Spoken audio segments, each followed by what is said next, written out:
আপনারা জানেন আজকে বাংলাদেশে একজন আলোচিত সাংবাদিক মোজাম্মেল হক বাবু এবং আরেকজন আলোচিত ব্যক্তি শাহরিয়ার কবির, এই দুজনকে বিজ্ঞ আদালতে রমনা থানা একটি হত্যা মামলায় আদালতে উপস্থাপিত করা হয়।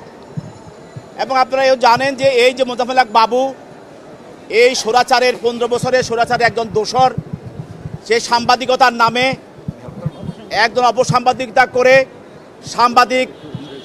সাংবাদিকদেরকে মানুষের কাছে হেয় করার জন্য যাহা যা করার দরকার এই মোজাম্মেল হক বাবু করেছে।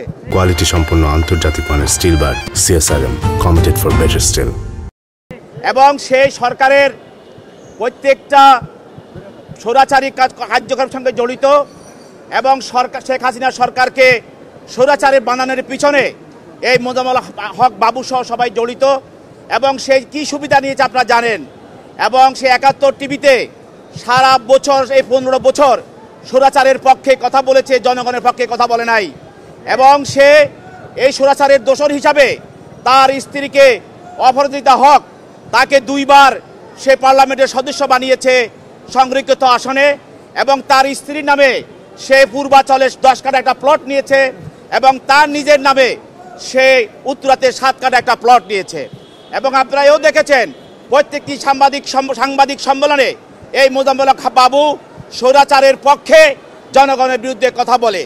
এবং আরেকজন লোক যে শাহরিয়ার কবির, এই সে যখন আওয়ামী লীগ ক্ষমতা থাকে সে যখন দেশে থাকে, আর আওয়ামী লীগ যখন ক্ষমতা থাকে না তখন দেশের বাইরে চলে যায়।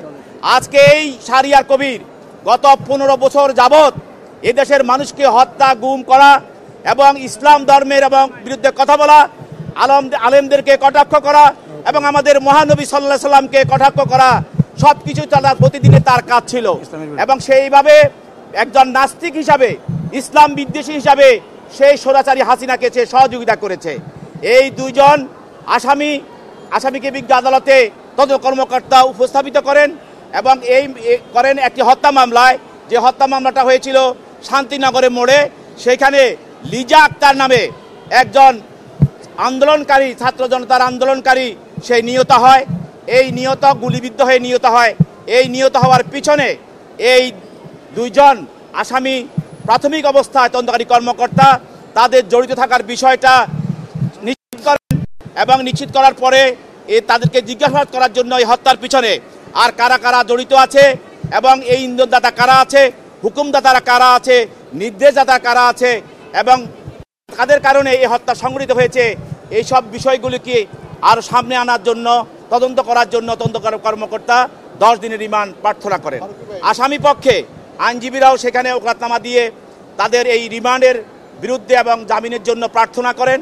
বিজ্ঞ আদালত উভয় পক্ষের শুনানি অন্তে এই আসামিদ্বয়ের বিরুদ্ধে 7 দিনের রিমান্ড মঞ্জুর করেন। 3 আসামির বিরুদ্ধে অভিযোগগুলো কি একবার বলে দেন? আরেকজন আসামি আপনারা জানেন শ্যামল দত্ত, তাকে আরেকটি মামলায়, সেটা হলো বাসানটেক একটি হত্যা মামলায় তাকে আদালতে উপস্থাপিত করা হয়। এই মামলার যিনি মারা যান, নিহত হন আন্দোলনকারী ফজলু, এই ফজলুকে গুলি করে হত্যা করা হয়। এই মামলায় শ্যামল দত্তকে এজাহারভুক্ত আসামি হিসাবে আজকে আদালতে উপস্থাপন করা হয়। শ্যামল দত্ত আপনারা জানেন যে সে সাংবাদিকদের নামে শেখ হাসিনার প্রত্যেকটি গণভবনে প্রেস কনফারেন্সে সে সাংবাদিকদের লিস্ট তৈরি করত এবং কারা কারা সেখানে থাকবে সে নির্ধারিত করে দিত। ইভেন কি এই মামলার যে আসামি ছিল আহমদ সুবহান এবং তার ছেলে, তাদের মাধ্যমে আন্দোলন দমনের জন্য টাকা সংগ্রহ করেছিল এই শ্যামল দত্ত এবং সে টাকা বিলি করেছিল এই শ্যামল দত্ত। সে আজকে দাঁড়ি ফেলে দিয়ে সে এবং মোজাম্মেল একসঙ্গে তারা ভারতে পালিয়ে যাওয়ার চেষ্টা করেছিল, যাওয়ার পথে তাদেরকে গ্রেপ্তার করা হয়। এখানে আরেকটি কথা বলে রাখি যে মোজাম্মেল হক বাবু তিনি একদিন কনফারেন্স সাংবাদিকদের বলেছিলেন যে আমাদের দেশের মন্ত্রী এমপিরা জয় বাংলা জয় হিন্দ বলে না কেন? সে ভারতের মন্ত্রীরা জয় বাংলা জয় হিন্দ বলে, তাহলে আমাদের দেশের এমপি মন্ত্রীরা জয় হিন্দ বলতে বাধা কোথায়? এই হলো এই দেশে একটি পরদেশের এজেন্ট এবং এছাড়া এই দেশের থেকে পরদেশের তারা এজেন্ট হিসাবে তারা এখানে কাজ করেছে।